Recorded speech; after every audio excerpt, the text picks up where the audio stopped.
Oh la Quétal, donc on se retrouve pour l'analyse du match d'hier soir de Ligue des Champions entre Liverpool et Barcelone. Donc en premier, je vais analyser le match de Barcelone et en deuxième celui de Liverpool.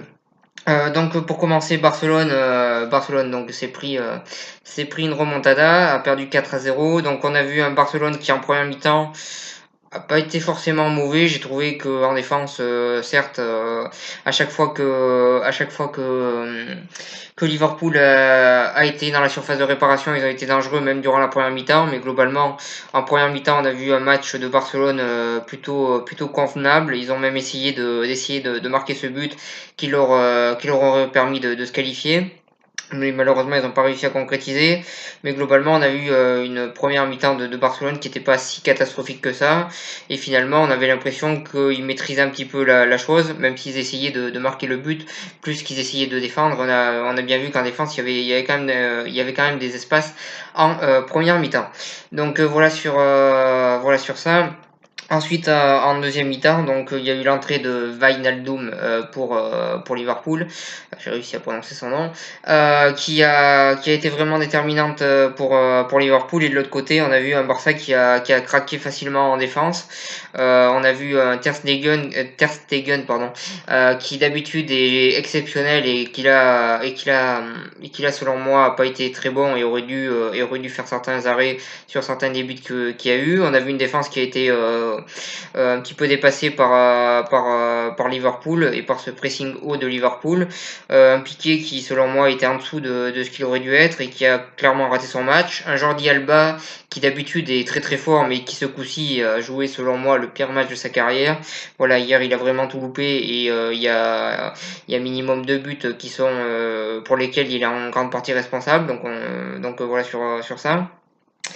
Ensuite, le milieu de terrain, il n'y a pas vraiment existé côté barcelonais, surtout en deuxième mi-temps où on l'a pratiquement pas vu et finalement il a été totalement pris dans le jeu de Liverpool. Une attaque qui a eu quelques occasions, comme je l'ai dit en première mi-temps, mais qui a pas su les concrétiser.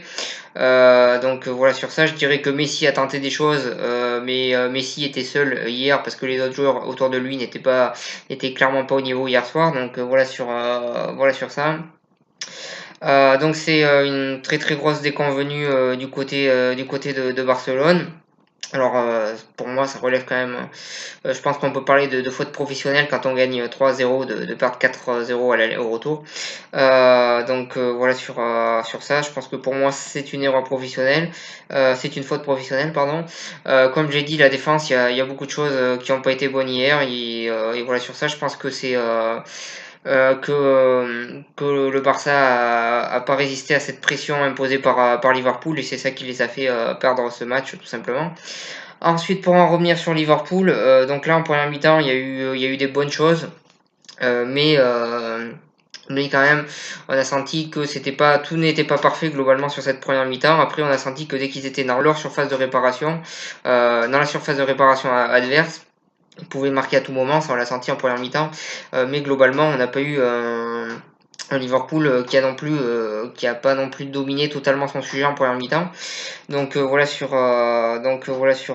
ça, mais un Liverpool qui en attaque, on voyait qu'il était dangereux et qui en défense pouvait penser qu'il laissait des faiblesses défensives, mais finalement il en a pas laissé tant que ça vu que Alisson le gardien a fait son match et a permis à Barcelone de se qualifier, à Liverpool pardon de se qualifier sur ce match-là et c'est un très bon match de sa part et je pense qu'il est décisif et que sur certains de ses arrêts ont été très importants pour permettre à Liverpool de se qualifier quand la défense est passée au travers. Donc voilà sur ça.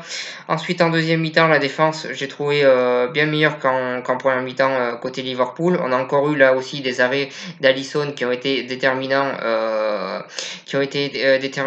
pour pouvoir se qualifier. On a vu une défense, comme je l'ai dit, qui était mieux. On a vu un milieu de terrain qui a été plutôt intéressant et qui a montré des choses offensivement également, notamment l'entrée de Wijnaldum, mais il n'y a pas eu que ça. Il y a eu aussi Milner Milner aussi qui a été là et Fabinho aussi qui a fait des choses intéressantes. Donc voilà, on a vu un milieu qui a pas hésité à se projeter vers l'avant en deuxième mi-temps, alors qu'on parle plutôt de joueurs qui sont quand même des joueurs normalement pas trop portés vers l'offensif. Quand on regarde les trois milieux qui étaient proposés hier du côté de Liverpool, et finalement ils n'ont pas hésité à se projeter vers l'avant, et ça c'est à noter. Ensuite, pour l'attaque, on a eu une attaque complètement renouvelée vu qu'il y avait l'absence de Firmino et de Mohamed Salah. Donc à la place, on a eu Origi et Shaqiri qui sur le papier paraissent bien plus faibles que les deux autres. Mais finalement, ils ont montré des belles choses. Origi a fait un très très bon match. Bon, il y a eu un petit peu de déchets dans son jeu, mais il fait un bon match et il marque 2 buts. Donc voilà sur ça. Shaqiri aussi fait une très très bonne performance. Donc voilà, on a vu une attaque côté Liverpool qui a été impitoyable et qui a concrétisé pratiquement toutes les occasions qu'elle a eu à mettre. Donc voilà, une attaque vraiment impitoyable côté Liverpool qui leur a permis de se qualifier. De l'autre côté, il y a eu un bon gardien et par moment aussi une bonne défense qui leur a permis de se qualifier aussi. Là, je pense qu'on peut saluer le travail de Jürgen Klopp. Qui tout simplement, je pense, mentalement a fait beaucoup de choses pour que cette équipe puisse avoir le mental qu'ils ont eu sur ce match-là, mental juste énorme pour pouvoir remonter autant de buts. Donc voilà, je pense que mentalement, Jürgen Klopp a fait quelque chose et a su faire ce qu'il fallait faire pour qu'il soit encore concentré mentalement, comme je le dis. Donc voilà, bravo à lui sur ce plan-là. Je pense qu'au-delà de ça, Liverpool a été impitoyable sur ce match retour, ce qu'il n'avait pas été au match aller, vu qu'ils avaient raté pas mal d'occasions. Donc voilà, sur ça, finalement, c'était un petit peu le match contraire du match aller. Là, c'est eux qui ont été impitoyables. Ça s'est quand même pas joué à grand chose, mais en tout cas, on a vu un Liverpool qui offensivement a montré des belles choses hier, qui se qualifiait en finale de la Ligue des Champions, donc pour la deuxième fois d'affilée. Donc voilà sur ça, voilà sur cette analyse de ce match-là. Moi, je vous remercie de m'avoir suivi et je vous souhaite une bonne continuation.